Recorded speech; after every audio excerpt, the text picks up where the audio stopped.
This weekend is the top 32 portion of the Curious Journey seasonal, and if you haven't seen the lists those 32 competitors used to make it through the Swiss rounds, then you have come to the right place, because I want to go over them with you now. My name is Boulevard with GiantSlayerTV, and I'll be your guide through this process. I'll be going over some of the predictions I made on Twitter before the Swiss rounds as well, maybe even touching on why I got something right or wrong. So to break down exactly what you're looking at here, all the way over on the left, you have the player list, with the green players, Rogio and Morpice121, being your 9-0 competitors. Everybody in yellow went 8-1, and everybody in blue went 7-2 and got in on their ladder seeding. And then in the center of the screen, we have the actual decks that they used to qualify, 96 decks in total amongst the 32 competitors for a total of 25 unique decks, which is about what I expected. I didn't think we were going to break 30, even though we were seeing like a lot of one-ofs in the grassroots scene for most of the patch. I didn't think that it was going to be enough to put us over the 30 brink, because we had a pretty clearly defined big three in Afaelios, Pantheon Yuumi, and Ziggs Taliyah, which, as you can see here, were our top three decks. Scouts actually tying with Ziggs Taliyah. Now, I didn't expect the big three to be as low as they were. I thought my prediction was 19 Afaelios, 17 Pantheon Yuumi, and 14 Ziggs Taliyah, so about 5 off across the board. But I do want to note that EMEA did have 19 Afaelios in their top 32. Thank you, EMEA, for having my back on that very specific read. Now, that prediction and all these predictions are on my Twitter. They were tweeted out before the seasonal. They're still up there. I'm not just pulling these out of thin air now that I have all of the information in front of me. That's really neither here nor there. That big three shouldn't have come as a surprise to anybody. The Mastering Runeterra road to seasonal tournaments were absolutely dominated by these decks, constantly getting played in a lineup together. And then as we sort of sat on that lineup for about a week, the last 2-3 days leading into things, players started to drop 1 or even 2 of the decks and just sit on the Afaelios or whichever deck they were the most comfortable on of those. And a lot of the top players started to swap that out for Scouts, which definitely did better than I expected it to. Not because I didn't think Scouts was a good deck, but bless my little heart, for once in my life, I thought Pirates was actually well positioned for the seasonal. As you can see there, Pirates is down in the 1-of section, while Scouts is up at 9. And I really just thought we were going to see a heavier split on the Misfortune decks in lineups, and that would bring down the play rate of Scouts, maybe even bring up the play rate of Pirates to the point where I didn't think they were going to perform poorly, but I didn't think they were going to crack the top 5. My prediction was that Viego Shurima would be number 4 and Sundisk would be number 5, and as we can see, Viego Shurima actually coming in at 5 and then Sundisk at 6, because Scouts kind of just inserted itself in and disrupted my hierarchy. Of course, coming in at the number 5 spot, we do have Viego Shurima, 8 of those in the top 32. The most popular ladder deck. Shouldn't really surprise anyone that it made its way into the top 5 in popularity here. What does surprise me, though, and what I think a lot of people are going to be surprised by as well, is that there is a trend on the America's ladder, at least specifically, of a top 3 ladder deck consistently just completely whiffing on the top 32 of the seasonal. Now, previously, that spot pretty much always went to Lurk. For the longest time, Lurk sat at like the number 3, number 4 spot on the America's ladder pretty much every season that it was around, and just really would not put up any numbers in the top 32 of the seasonal. This time around, Feel the Rush, which I believe was number 2 coming into this event, none of them. 0 Feel the Rush in the top 32. Not even a whisper of it. No Ionia Feel the Rush, no Freljord Shadow Isle Feel the Rush, nothing.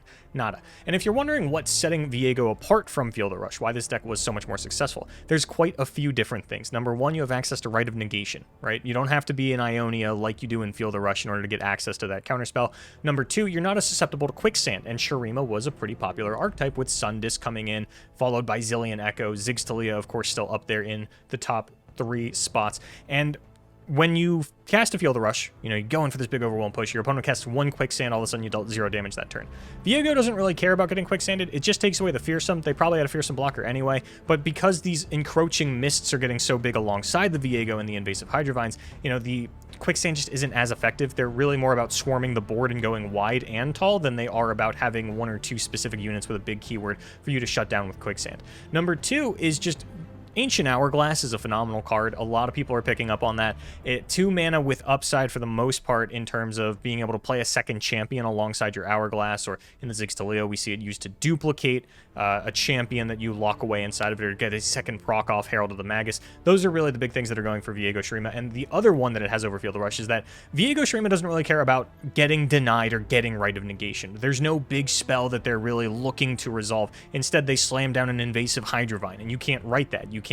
You really can't kill that for the most part, and if you do, it's already gotten the encroaching mist off. It got immediate value. If you deny an FTR, all of a sudden they're in a rough spot. Viego does not have that problem. Sundisk coming in at number 6. Still a very popular deck amongst the competitors in the Mastering Runeterra Road to Seasonal tournaments. I predicted this at number 5. If Scouts didn't upset my plans, I would have been right. I thought that this was going to take the spot over FTR. I didn't really think that either of them deserved the spot, to be honest. Just looking at the stats, I'm still big on Sundisk against the general field, which is why I think it did so well in the Swiss rounds. But when we look at it against the top 3, Afaelios, Pantheon, Yuumi, and Zigzalia, it is not doing well into any of those 3 decks. But that said, not a lot of players are on those 3 decks specifically. And this is where the mind games are going to come in for the top 32 players that want to swap up their lineup, but that's for them to figure out.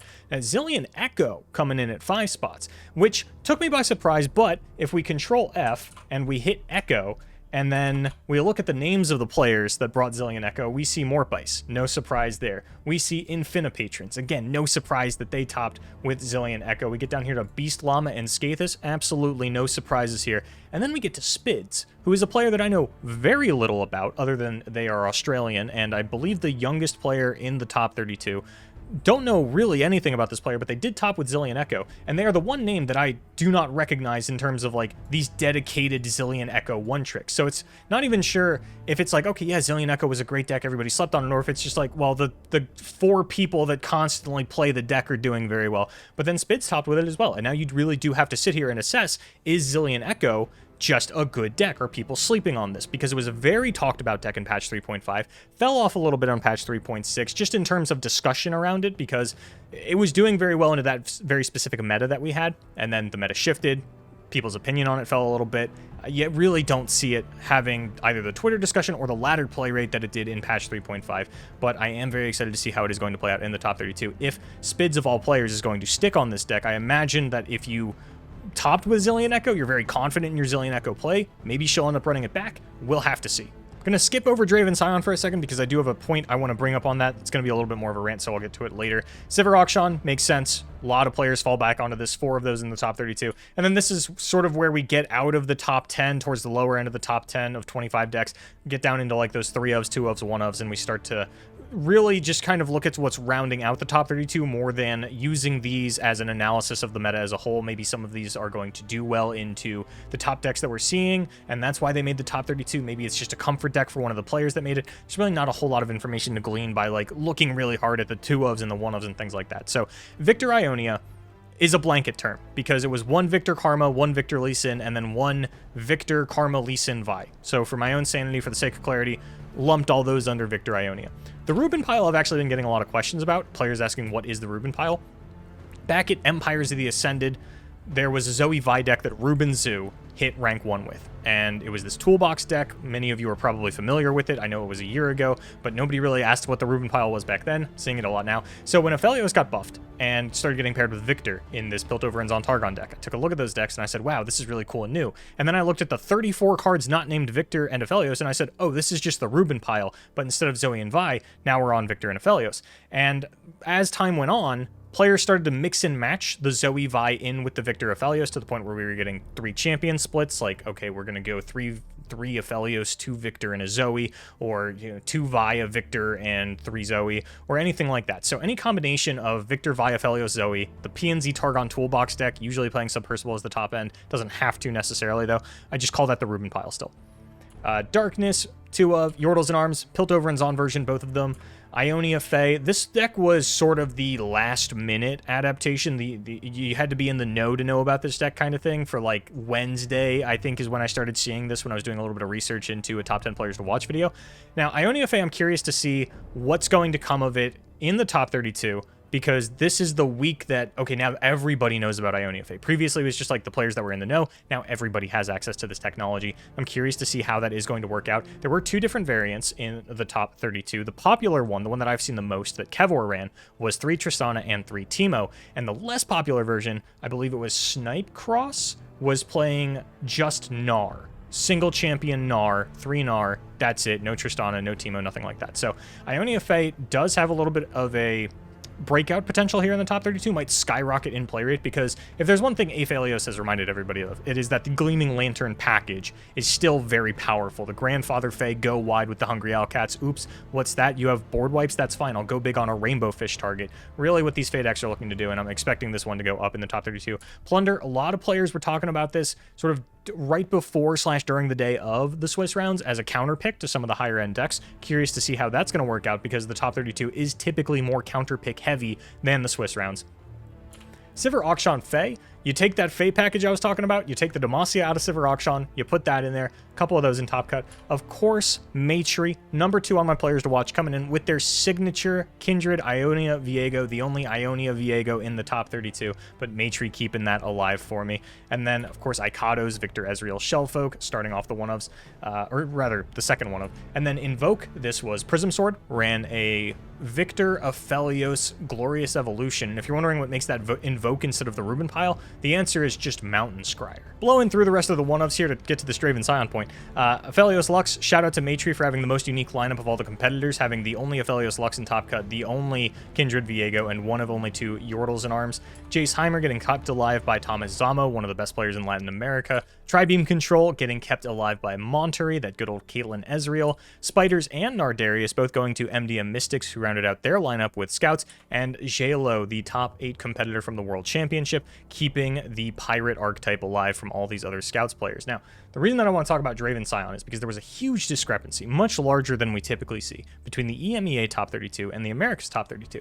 And that was, if you look at our nice little top 4 here, they had a similar breakdown. 19 Afaelios, 13 Pantheon Yuumi, and then Scouts tied with a deck at 11. But it wasn't Ziggs Talia. No. That was down as like a 5 of. It was actually Draven Scion that took that 3rd place spot to tie with Scouts in EMEA. And when we look at the top 32 of an event, you have to understand that EMEA is going to play out a few hours before the Americas. They have time to watch that event to its resolution before they submit their deck lists, I believe. So it can really influence what the AM players want to be doing. And if Draven Scion continues to have a very large presence in the top 32 of that tournament, if it wins and then, you know, some of the EMEA players, they talk to the Americas players, they get them onto the Draven Scion, they talk about its matchups, they say, oh, you know, your 3rd deck's looking kind of weak, this is what you should be bringing in, this is what's going to spike out the Afaelios or whatever have you that these players are so big on the Draven Scion for. So that is something that I definitely wanted to call out and let you all be aware of, because you don't just have to look at our top 32, you do have to look at the other regions because they do influence the Americas because we play last. But that is going to do it for me. I thank you so much for watching. As always, my name is Boulevard. If you made it this far in the video, you might as well like it. You might as well subscribe.